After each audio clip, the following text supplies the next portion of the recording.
Right now, in ordinary garages across the world, people are selling Fords for scrap money, completely unaware they're giving away 6- and 7-figure fortunes. While collectors chase Ferraris and Porsches at record auctions, the smartest money in the collector world has quietly shifted somewhere else, to Ford. Somewhere today, a family is clearing out a barn and hauling what they think is just an old truck to a scrapyard. Somewhere else, someone is selling a boring hatchback for a fraction of what a stranger just paid across the ocean for the exact same model. These aren't rare exceptions. They're happening constantly because almost nobody realizes what these 7 Ford models have quietly become. One of them was built to lose a race and just sold for more than $13 million anyway. Another was banned by international regulators after it became too dangerous to compete, and that ban is exactly why it's now worth a fortune. By the time we reach the final car on this list, you'll understand why serious collectors don't laugh at Fords anymore. They compete for them. If you've ever owned, driven, or dismissed a Ford as just a car, this video is going to change how you see every single one of them. For most of its life, nobody thought the Ford Bronco was worth saving. It was a work truck. Farmers ran them into the ground. Off-roaders welded on bigger tires, ripped out the interior, and never looked back. Thousands were scrapped outright because rust ate through the body faster than anyone cared to stop it. If you own one in the 1990s, you probably sold it for a few $100s and felt lucky to get that. That neglect is exactly why it's worth a fortune today. Every Bronco that got crushed, rusted out, or chopped into a mud truck removed one more clean, original example from the pool that survives. Collectors call this attrition, and it's brutal math. Fewer trucks left means every surviving one becomes more valuable, especially the ones nobody thought to preserve. A first-generation 1966 to 1968 Bronco in honest, unmolested condition now regularly clears 6 figures at auction. One recently sold for over $160,000, and clean early examples are asking as much as $385,000. Part of this comes down to timing. When Ford brought the Bronco name back in 2021, it didn't just launch a new SUV. It introduced an entire generation of buyers to the original truck's history. Suddenly, the trucks their grandfathers drove into the desert looked less like junk and more like the source material for something everyone wanted. But here's what most people miss. The Bronco wasn't just a truck. It was a race truck built to survive Mexico's brutal Baja desert, and one specific example proved it in the most expensive way imaginable. In 1971 and 1972, driver Parnelli Jones took a modified Bronco nicknamed Big Ole and won the Baja 1000 back-to-back, one of the toughest off-road races on Earth. That truck sat in Jones's collection for decades, wheeled out occasionally for shows, largely forgotten by anyone outside serious off-road circles. Then it went to auction. Bidders who'd ignored Broncos their entire careers suddenly cared. The hammer fell at $1,870,000. Think about that number next to the trucks people were scrapping for parts 30 years ago. Somewhere, someone sold a Bronco just like it for the price of a used lawnmower, with no idea what they were letting go of. The lesson collectors have learned the hard way. The vehicle you dismiss as just a truck might be the one everyone regrets not keeping. Ford almost never finished it.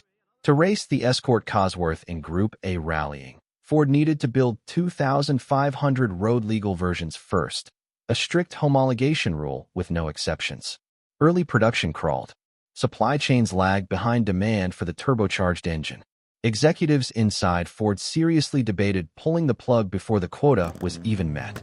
A car now worth a fortune came within a boardroom decision of never existing at all. Here's the part most owners never think about. Underneath that Escort badge isn't really an Escort. Ford needed a turbocharged, four-wheel drive drivetrain that already worked, and the only place it existed was in the larger Sierra Cosworth. So engineers took a Sierra's floor pan, shortened it, and wrapped an Escort body around it. The car that looks like a hot hatch is secretly wearing a stolen skeleton from a bigger, faster machine. Almost nobody outside serious enthusiasts knows that. And then there's the reason clean survivors are so rare, and it isn't rust or neglect like the Bronco. It's crime. Through the 1990s, the Escort Cosworth became one of the most stolen cars in Britain. Its whale-tail spoiler and turbo whistle made it a target for joyriders and organized theft rings alike. Insurance premiums climbed so high that some dealers pulled the car from showroom floors entirely. Every stolen, stripped, or written off Cosworth from that decade is one more that will never show up at auction today. What's left is a shrinking pool of genuine, low-mileage survivors, and the market has responded accordingly. In late 2024, a UK-supplied Escort RS Cosworth Lux, with just 2,221 miles from new sold for £202,500, smashing the previous auction record of £163,125. Bidding for that car, according to the auction house, was intense from the opening call. But here's the thing nobody at that sale realized yet. That record wouldn't survive the year. Something bigger was coming, and it wasn't even a car anyone expected. The 429 engine wasn't built for the Mustang. It was built for NASCAR, and it barely fit inside the car it was forced into. Ford needed to homologate its new 429 cubic inch semi-Hemi V8 for stock car racing, and the rules required it in a production street car. The problem was simple. The engine was physically too wide for the Mustang's engine bay. Ford couldn't just drop it in. Every single Boss 429 had to be pulled off the regular assembly line, shipped to an outside contractor called Carcraft, and modified by hand. Shock towers moved, front suspension reworked, the entire front end re-engineered just to make room. This wasn't a trim package. It was closer to a factory conversion job disguised as a production car. Ford rated the engine at 375 horsepower. Almost nobody believed that number then, and nobody believes it now. Insurance companies and regulators were watching closely in 1969, and underrating horsepower was common practice to keep premiums and public scrutiny down. Owners who've dyno-tested original Boss 429s consistently find the real output was significantly higher than Ford ever admitted on paper. Only 1,356 were built across 2 model years, and that scarcity created a strange side effect decades later, a split market. Some owners preserved their cars exactly as they left the factory. Others chased more power, swapping in aftermarket engines and stripping out original components in the name of performance. Modified examples routinely sell for a fraction of what numbers-matching originals bring. One heavily built 1,000 horsepower Boss 429 sold for barely $200,000, while untouched originals blow past that without breaking a sweat.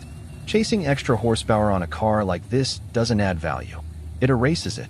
The clearest proof of what originality is worth showed up in May 2025, when a 1970 Boss 429 finished in the ultra-rare Calypso coral paint, one of only 13 ever built in that color, and one of just 5 known to survive, sold at auction for $627,000.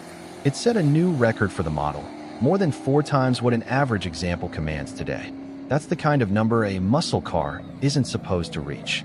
But the next car on this list wasn't even allowed to keep racing. Group B rallying ended because people died. Through the mid-1980s, manufacturers pushed rally cars to absurd extremes. Turbocharged, all-wheel drive missiles capable of nearly 400 horsepower and featherweight bodies, driven flat out through narrow forest roads lined with spectators standing just feet from the cars. In 1986, a horrific crash killed driver Henri Toivonen and his co-driver. Weeks later, another crash killed spectators standing too close to the road. The FIA didn't just tighten the rules. It banned the entire category outright, effective immediately. Ford's RS500 was built specifically for that world, and it never got the chance to prove what it could have become. FIA homologation rules required at least 200 road-legal examples before a car could compete. Ford was mid-production when the ban landed. Only 144 were ever finished. Some partially built chassis were simply left unfinished, disassembled for spare parts, or shelved in storage.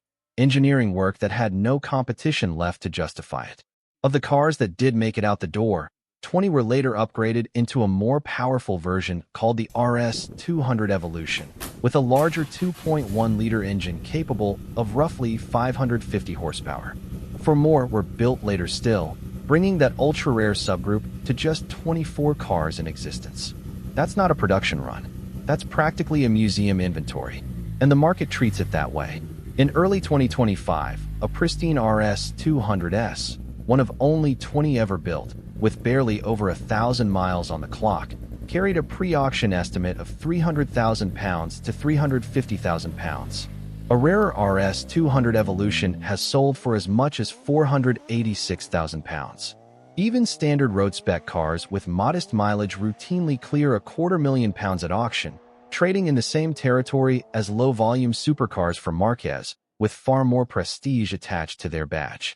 What makes the RS200 different from almost everything else on this list is that its value isn't really about performance anymore. It's about the fact that an entire category of motorsport was erased overnight, and this car is one of the last physical artifacts left standing from it. You can't build more Group B cars. The rules that created them don't exist anymore, and never will again. The next car on this list didn't need a banned category to make history. It just needed two very determined bidders and one auction night nobody in the room will forget. Two bidders. One phone line from Dubai, one paddle in the room. Neither one was backing down. At the race retro sale in February 2023, Silverstone Auctions rolled out a 1987 Ford Sierra Cosworth RS500 with just 5,192 miles on the clock. The pre-sale estimate was £150,000 to £180,000, already a strong number for what was, on paper, a mass-market family hatchback with a spoiler bolted on. The auctioneer opened the bidding expecting a respectable sale and a round of applause. What happened next left the entire room stunned. The bids kept climbing past the estimate, then past the previous world record for the model, and kept going. A bidder in the UK and a bidder in Dubai traded offers back and forth in real time, neither willing to let the other win. When the hammer finally came down, the price stood at £596,250, nearly 4 times the top estimate, and almost 5 times the previous auction record of £132,750, set barely a year earlier. Here's the detail that made headlines beyond the collector world. At that exact same auction, on that exact same day, a Ford GT supercar also crossed the block. It sold for £265,500, less than half of what the Sierra brought. A blue-collar hatchback built to homologate a touring car racer had just outsold an actual mid-2000s supercar wearing the Ford badge, in the same room, within hours of each other. Only 500 RS500s were ever built, hand-finished by Aston Martin's Tickford division specifically to push the Cosworth engine's turbocharger and cooling beyond what the standard Sierra could handle. That scarcity, combined with the car's dominant run in touring car racing across multiple continents, has turned it into one of the most fought-over affordable Fords in existence. Except it isn't affordable anymore, not even close. What would you have bid that night? Would you have chased it past $250,000, knowing it started life as a hatchback? The wildest part is that this record didn't even hold for long. The pattern kept repeating, sale after sale, and it was about to happen again on a scale nobody in that auction room could have imagined. In 2005, paying $140,000 for a Ford looked like financial recklessness. Critics called it a toy, a depreciating asset with a blue oval badge on a price tag that belonged to Ferrari. Some original buyers were mocked at car meets for spending supercar money on what skeptics saw as a glorified kit car wearing a famous name. Those critics were wrong, and the gap between what they believed and what actually happened is staggering. Ford built exactly 4,038 examples across the 2005 and 2006 model years, deliberately designed as a rolling tribute to the GT40. Same low-slung silhouette, same door cut into the roofline, same DNA, just wider and built for modern comfort. It wasn't trying to be its own car. It was trying to be a living museum piece you could actually drive to work. Compare that to a stock chart, and the resemblance is uncanny. Early resale values sat flat around sticker price for years. Some owners were offered barely $150,000 for theirs as late as 2007. Then the curve started bending upward. By 2025, the average sale price for a 2005 to 2006 GT had climbed past $374,000, with top condition, low mileage examples pushing towards $700,000. The rare Heritage Edition, finished in Gulf-inspired livery, has become its own micro-market. One changed hands on Bring a Trailer for $778,778, a new record for the model. Here's the part that stings if you sold early. Anyone who let theirs go in that flat period between 2007 and 2012 thinking they'd caught the top of the market, missed out on gains north of 160%. The car didn't stop appreciating. It just waited for buyers to catch up to what it actually was. Ford didn't slow down either. The second-generation GT, launched in 2017 with a twin-turbo V6 and an invitation-only buying process, took the formula further. A 2018 example with just 853 miles sold for $1.21 million, nearly triple its original sticker. Would you have bought one in 2005 and kept it in the garage, or sold it the moment someone offered you double your money?